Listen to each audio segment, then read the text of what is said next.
How's it going, guys? Jake from Boatman UK here. Today I thought I would take a closer look with you at the Vulcan Mini Pro specifically. Now this variant having both GPS and sonar, so this is the top of the range version of this bait boat in particular.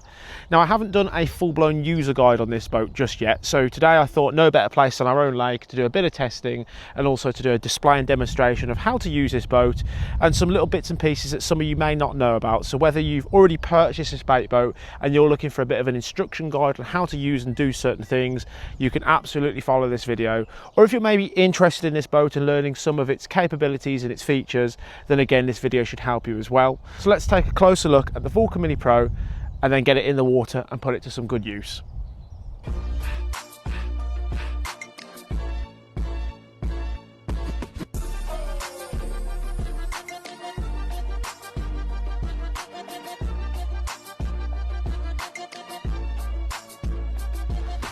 So there's a lot to like about the Vulcan Mini Pro specifically. Now this bait boat here is a smaller, literal shrunken down version of the full-size Vulcan bait boat. So this bait boat is much better suited in our opinion for just mostly UK waters. This here where we are is quite a small water, it's only 1.5 acres, so this really is quite small by most standards. But this is where the Vulcan Mini shines. The Vulcan is still perfectly adequate to do things like this, and it's also more than adequate for European waters such as your France, Croatia, etc. for example. This would struggle a bit more by comparison in terms of payload and what it can handle. What I really like about this bait boat in particular is how small and agile it is. So here, for example, there isn't really any snags or anything for me to compare to. We do in the background, I'm not too sure if you can see in shot, there's some spawning cages, and one good place to fish here is right up to those cages where the fish obviously feel safe. And you can use this bait boat here to get right up close to that cage, and being as small and agile as it can, you can sail it right up to a point.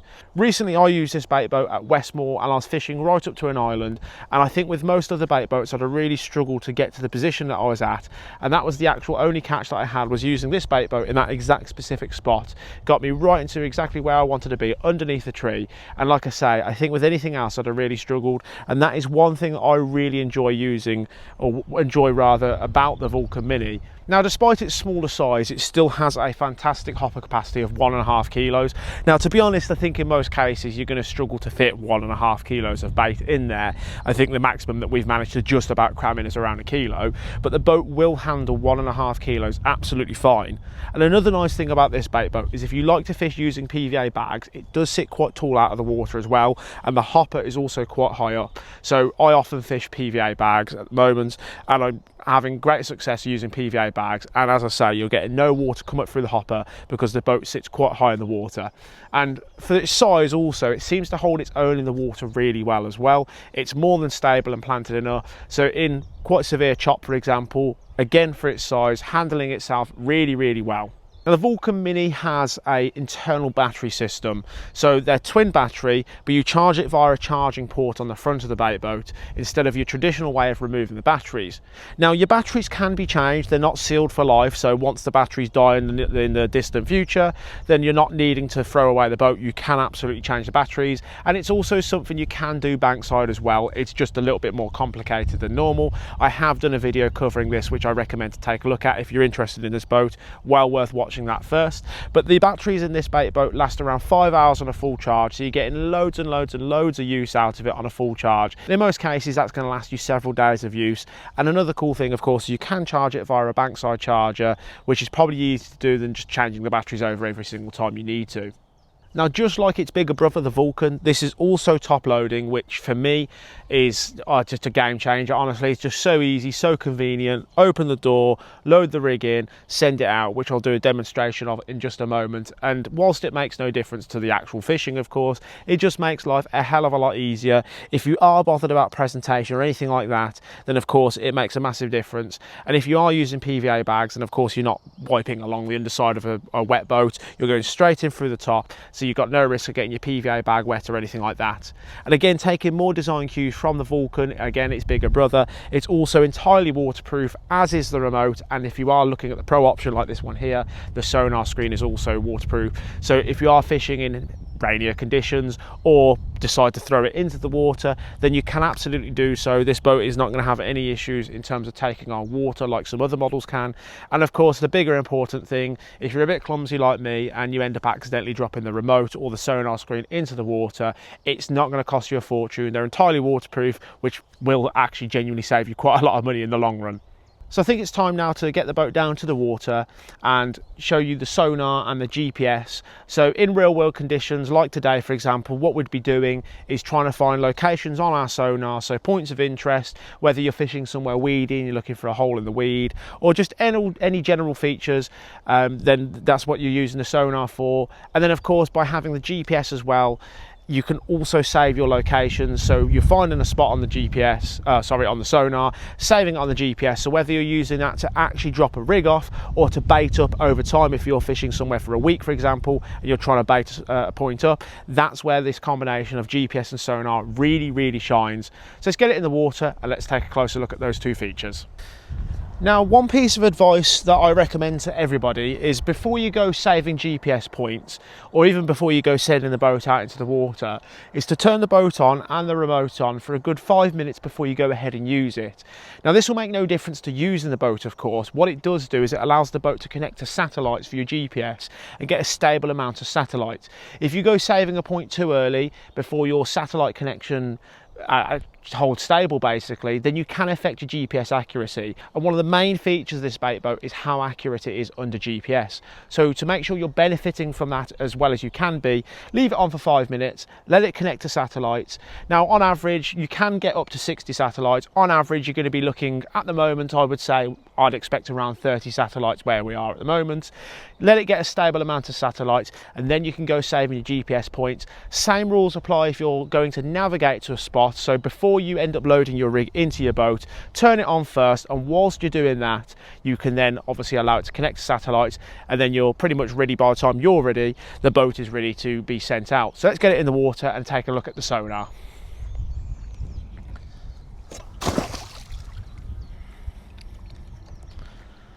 Okay, so here we have our sonar, and our boat is obviously currently out in the water, and our sonar screen here is giving us important information so we can see basically what is beneath the boat.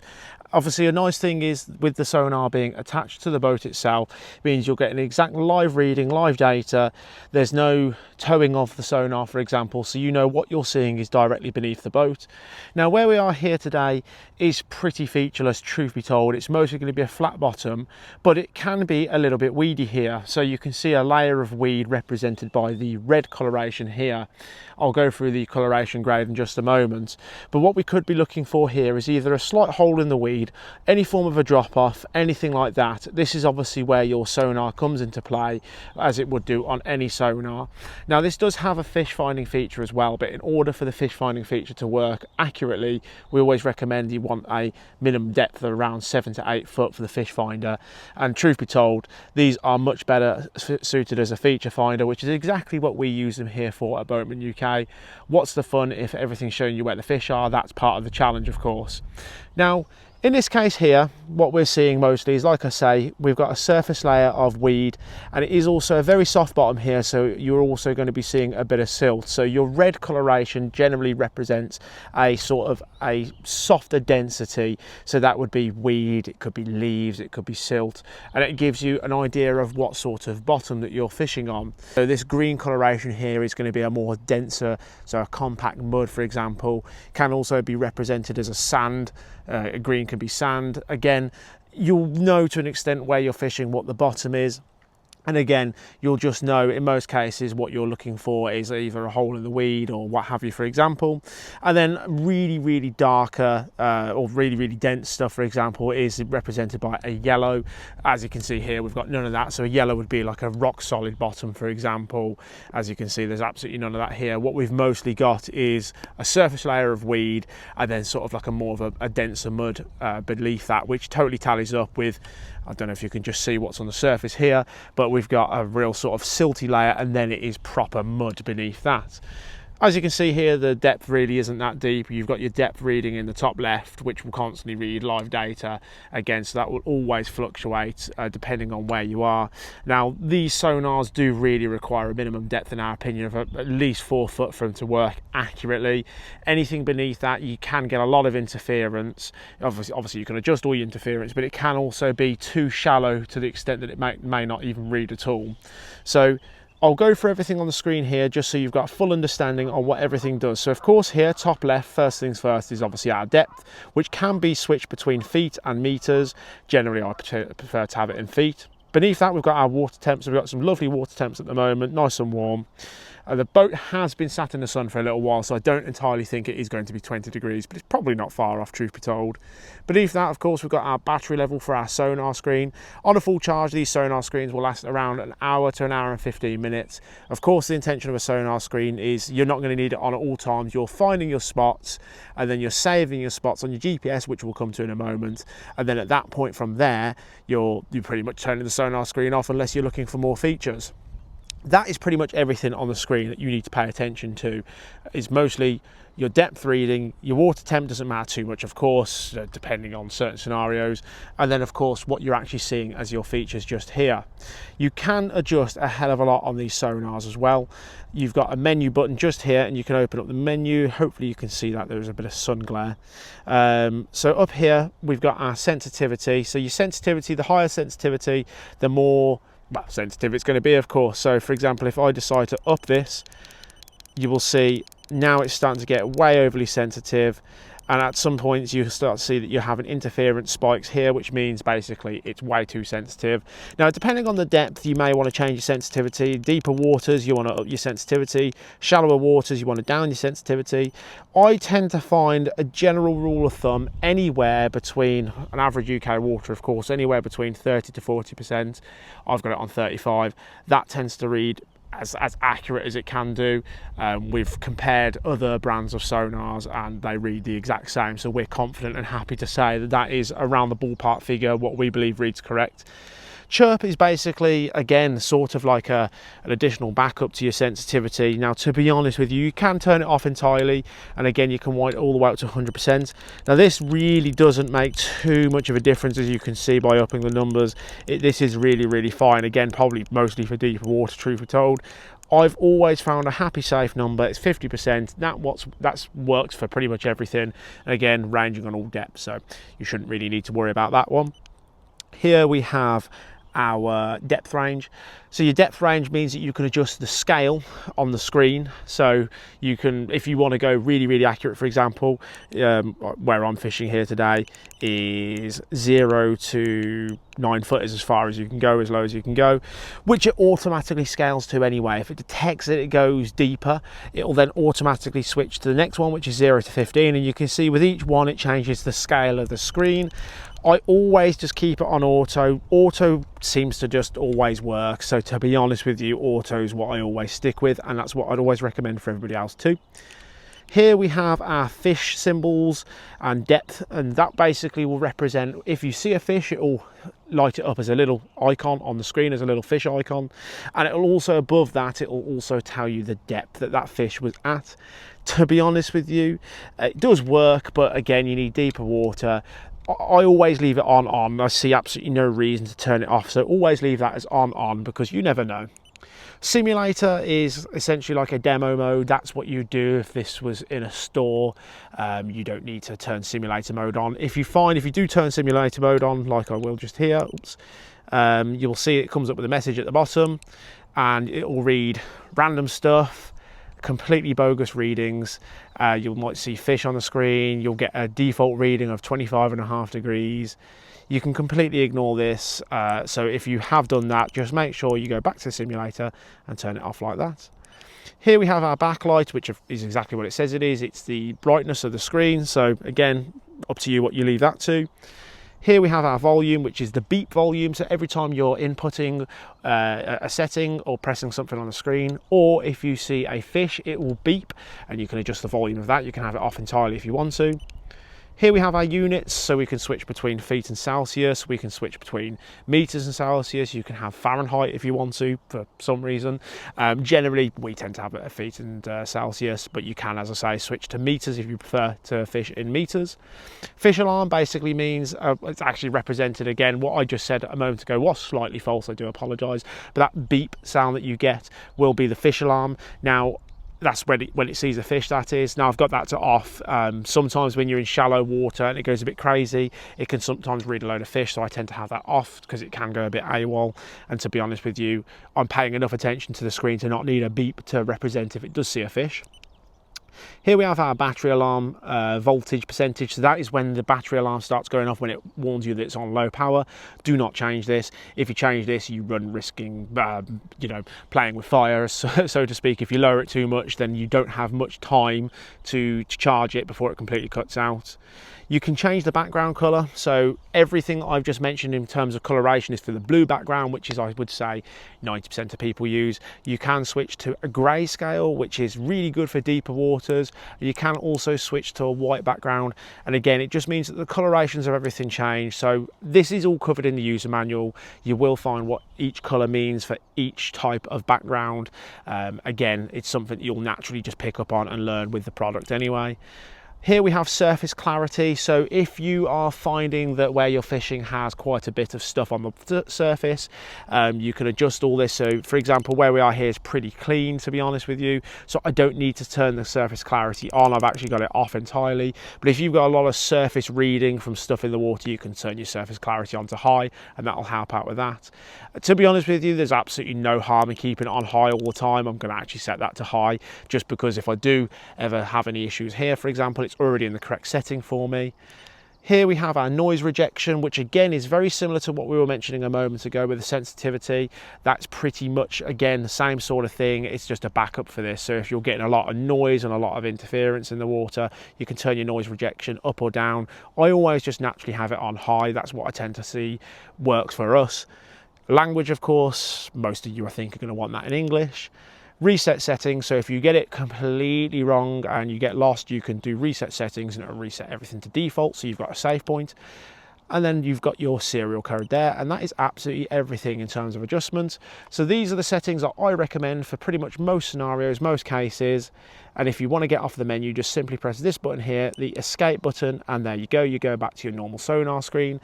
Now, if you do see something of interest and it's a really, really fine little thing, so whether it be a drop off or a little tiny gap that could be a hole in the weed, you can press this button here, and you've got a zoom feature so you can see an even closer up view, and it will zoom over its current live data. So again, that will just back up what you're seeing. And to get off that, again, you're just pressing escape to return to normal. Now, like I was saying, what's beautiful about having Sonar is you can find your spots on your Sonar. So whether it's somewhere that you want to send out your actual rig to or somewhere you want to bait up, you can use your Sonar to find those spots, and then you can save it on the GPS. So you can use them both in a pair, basically. And honest to God, it really does make a massive difference, especially if you are fishing somewhere for a good bit of time and you want to experiment and you want to maybe bait up a spot. This is where this shines. So that's the Sonar side covered. So let's take a look at how to use your GPS, how to save spots, and how to use all of that. Okay, so now we're done with our Sonar, we've taken a closer look at it, we can actually remove this screen entirely. So the screen literally just clips on like so on a magnet, and once you're done with your Sonar, you can just pull it off like so entirely, and you can just put that to the side. So let's say in theory we found some spots with our Sonar and we want to save some GPS points. First thing you want to do with this remote before you go ahead and save any spots or do anything at all is you want to save yourself a home point. Now, your home point is one singular point that you store and save, and that is your home point that the boat will return to if anything happens. So for example, if it's low on battery or if it detects an issue, it will return to its home point safely to prevent anything else from happening, for example, it getting lost in the water, which is obviously something you don't want. So just out of shot or just unshot to the right here, I'm going to save and store my home point. Now, to do that, you are simply pressing and holding this button here, the one with the little pin drop next to it, and the house. If I press and hold this, you'll see that it comes up with a message. It says, "Are you sure?" I'm going to press the tick to confirm, and it says start point OK. Now, when you're navigating under GPS, you also have the option of full autopilot as well. And with full autopilot, that again allows you to have the option of returning home. The beauty of that is once you sent your bait boat out on autopilot, it goes and drops your bait off, and whilst you're sinking the line and setting up your rod onto its pod with the bobbins and everything like that, the boat returns to its home point without you having to worry about trying to control it and doing everything all at once, which can be a bit cumbersome and it gets all a bit overcomplicated. So like I say, first thing first, let's store our home point, which we've done now. Now I'm going to sail out. Now just here, if you can see that, is the top of a cage that's in the water, which we are going to ultimately end up removing. But I fished this the other day and it's fishing very well there. Now this is pretty easy to cast to, don't get me wrong, but in a situation, let's say, where this is further out, or if you find something on the sonar and you want to save it as a GPS point, this is where your GPS comes in handy. So I'm going to sail right up to the corner of this just here, and I'm going to show you how to save a GPS point. Now on the remote here you'll see there's 16 numbers. Each one of these are saved locations. The ones that are green are saved spots. I've already used those, for example. So one thing I'd recommend is if you are going to save a spot, keep a note of what it is in your phone or on a notepad so you know exactly what it is, where it is and which location it's at if you're fishing multiple venues. To navigate through these, you use your left and right arrows here on the remote, so going left and going right, and you should hopefully just see there's a little purple outline over the box, which is the current designated one. So what I'm going to do, I'm going to start at number 9. I'm not going to override my current save points. I will show you how to delete those in a moment, because you can also delete them. I'm going to save this spot as point number 9, so it's going to bring that boat back because the wind has blown it a little bit. So I'm just going to bring that back to my point that I was happy with. It's just here. You're going to press this pin drop here, the middle right hand button. You're actually going to press and hold it, sorry. So you press and hold that and you'll see, are you sure, save point. You're going to use the tick option again, and that will store the point that the boat is currently at. Now this boat will now return to that point when I ask it to, and it will be within a metre of accuracy, which is absolutely ideal, again, for this sort of fine area. Instead of me, let's say that's not as close as what it is, let's say that's 100 metres out, and instead of me trying to cast to it, I can save my point, and whether you're baiting it up or you're going to drop a rig in like I am, that is how you save and store a point. And as I say, you can do this 16 times. You've got each one of these locations. What you can also do, if you end up using all of your boxes, you can delete them at any point. So for example, point number 1 here, I'm going to go ahead and delete that. And to delete that, I'm going to press and hold this one with a cross through it. And you'll see in a moment, that will now go white, which means that slot is now available. So you can also delete points at any point that you wish as well. So now I'm going to ask the boat to come home so I can load up my rig, bait up. And if we're lucky, we might even get a run on the camera if we can. Now, to return home, really, really easy. Again, a little logo button in the bottom left corner. So just below your save point 1 is your return home. Now you need to single press this, and once you single press it, you'll see it says go back. The boat just in the corner, don't know if you can see it, now I think it's out of shot, is now returning home. Now obviously one piece of advice I give is always make sure that you save your home point somewhere slightly out of the way. Don't do it right underneath your rods, because it will end up in a mess and a tangle. Ask me how I know.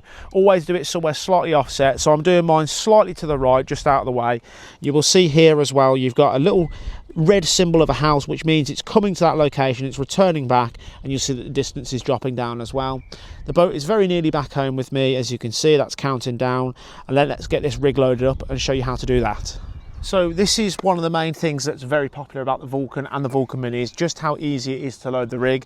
You've got this simple folding door at the back here that just folds out like so.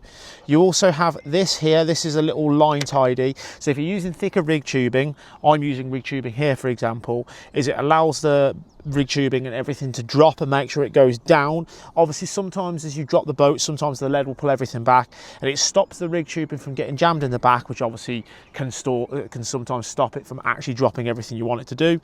Loading a rig in this boat is super easy. We're just going to add a bit of pellet there. We're going to add our bag in this case. Now, generally speaking, although this boat is still plenty high up out of the water, what I tend to do is I'll do a surface layer of pellet, and I'll often put this right at the front because the back end of the boat is always what sits the lowest. We place in our little bit of line or rig tubing here, and then the safety clip just basically slots in. It'll only go in one way. That pushes down, and like I say, that stops your rig tubing from pulling backwards and getting jammed. And you close your door. That is it. It's ready to go. Let's get it out in the water and keep our fingers crossed to see if we can catch something.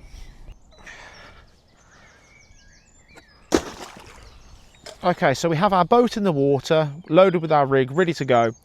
As you can see, I'm now hovering over position number 9, which just as a backup was that position just out there in the distance. And that is where I'm going to go and drop this rig.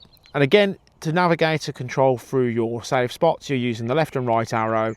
And as an additional backup, you'll also have a P represented here, which means your position. That's the current one you're hovering over, and it'll tell you how far away it is from that current designated position. To navigate to that position, you're using the bottom right button, the little directional arrow, which basically means navigate to your save point. I'm going to press that now, and you'll see it comes up with a sub menu saying option. This here is controlling how much autopilot you want. There's an N next to these two things. What are these two things? Well, this one's your hopper, and this one is your return home. So essentially what this sub menu is asking you is, do you want it to return home? Do you want it to open the hopper when it gets to its spot? In this case, I want it to be Y for yes for both of these. In order to get it to do that, I'm going to single press the hopper, and you'll see that now changes to a red Y. And if I want it to return home, I'm going to single press the return home button, and you'll see that also now changes to a red Y. And that basically means it's understanding that you want it to open the hopper when it gets to its spot and return home, which I want to do in this case. Once you're happy, you can see again, you can cancel or you can navi. The red box means that you're hovering over your designated one. I want it to navi, I'm happy with that. I'm gonna press the tick for okay. And as you can see, the boat's now gonna go out. I'm just gonna hold the line in the water, or hold the rod down in the water, and it's going to go out to its spot, and it's going to drop the rig off exactly where I want it, hopefully right onto that corner of that spawning crate just there would be absolutely ideal. And like I say, the accuracy of these boats is within 1 metre, often more accurate than that, so it hopefully should get nice and close for me. As you can see on the remote as well, you've also got a live countdown, so you can see it getting closer and closer to its spot. And as you can see, I mean, it's near enough bang on. It's a smidge to the right, but it's well within an area for me to hopefully have a good chance. It does an audible beep to confirm that it's dropped the rig, and it also operates a little icon on the screen as well. The boat is now returning home as well, and I can focus on sorting out my rod and getting it on the rod pod.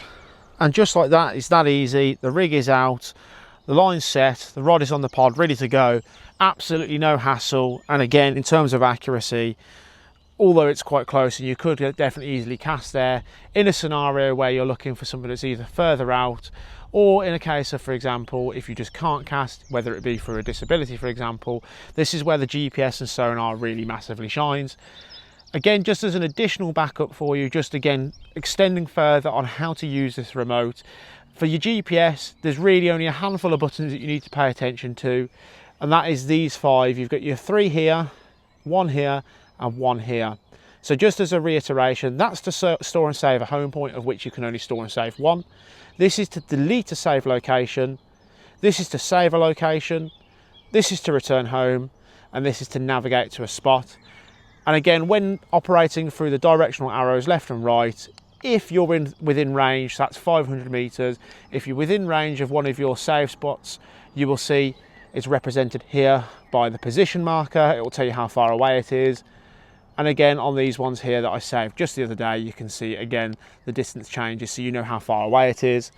You'll have also noticed when I was navigating that this also glows red, and that again shows you navigating to the spot, and it shows you how close you're getting in terms of distance to that spot, and that just again reiterates which one it's going to for you as well.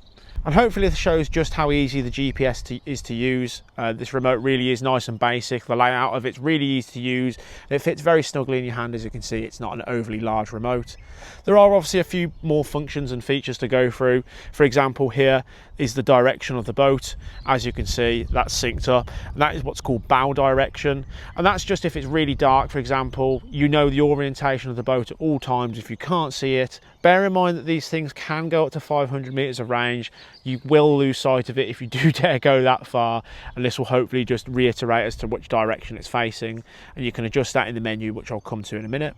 Here on our top left we have our speed adjustment, which is represented by a little letter there for H for high. If I press it again, M for medium, and L for low. Now, generally speaking, I tend to use it in high most of the time. It is quite good in some cases to creep with the GPS using medium. So I would actually probably suggest for GPS, I'd probably go for a medium.